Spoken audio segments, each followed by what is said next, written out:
எல்லா பிறப்பும் பெருந்தெழுத்தின் எம்பெருமானே. இன்றைக்கி நம்ம தஞ்சாவூரில் இருக்கிற கும்பகோணத்தில் உள்ள நாகேஸ்வரர் கோயிலுக்கு வந்திருக்கிறோங்க. இங்கே உள்ள சுவாமியோட இன்னொரு பேர் நாகநாதர். தாயார் பெரிய நாயகி, இன்னொரு பெயர் பிருகநாயகி. தலவிருச்சம் வில்வம். தீர்த்தம் மகாமகக்குளம் சிங்கமுக தீர்த்தம்.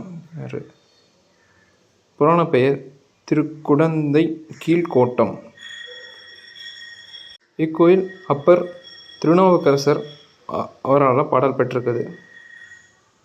தக்கனது பெருவெள்ளி தகர்த்தார் பேலும் சந்திரனைக் கலைக்கவர்ந்து தரித்தார் பேலும் சொக்கரொளி பவளவெளி மின்னிச் சேதி சொலும்சுடர்த்தீ ஞாயிறுநெனச் செய்யார் பேலும் மகத்திரள் மறைவரால் விளங்கும் வேள்விமிகு புகைப்போய் விண்பொழில் கழனி இயலாம் கொக்கினியி கனிசிதறத் தேறல் பாயும் குடந்தைக்கீழ் கோட்டத்தெங் கூத்தானாரே என திருநாவுக்கரசர் பாடுறாரு.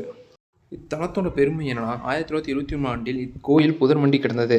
படகசேரியைச் சேர்ந்த ராமலிங்க சுவாமி என்பவர் தனது கழுத்தில் பித்தளை செம்பு ஒன்றை கட்டிக்கொண்டு பிச்சை எடுத்து சிறுக சிறுக சேர்த்து திருப்பணி செய்து கும்பாபிஷேகம் செய்து வைத்தார். அதன் பிறகு 1959 கும்பாபிஷேகம் செய்யப்பட்டது. கடைசியாக 1988 கும்பாபிஷேகம் நடந்தது. அம்பாள் பெரிய நாயகி தெற்கு நோக்கி சன்னதியில் அபயகரத்துடன் காட்சி தருகிறாள். இத்தலத்தோட வரலாறு என, ஒரு காலத்தில் பூமியை நாகங்களின் தலைவன் ஆதிசேஷன் தாங்கிக் கொண்டிருந்தான்.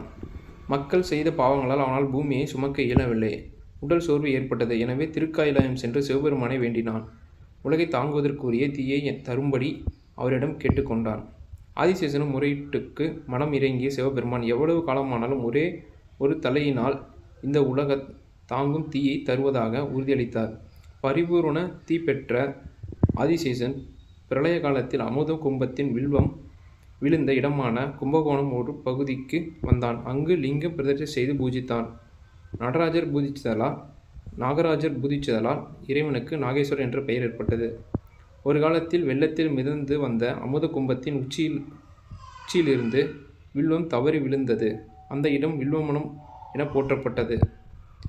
அவ்விடத்தில் இக்கோயில் அமைந்ததால் சுவாமி வில்வேஸ்வரனர், பாதாள பீஜநாதர் ஆகிய பெயர்களால் வழங்கப்படுகின்றன. மடந்தை பாகர், செல்வபிரான் என்று சுவாமிக்கு பெயர்கள் உண்டு.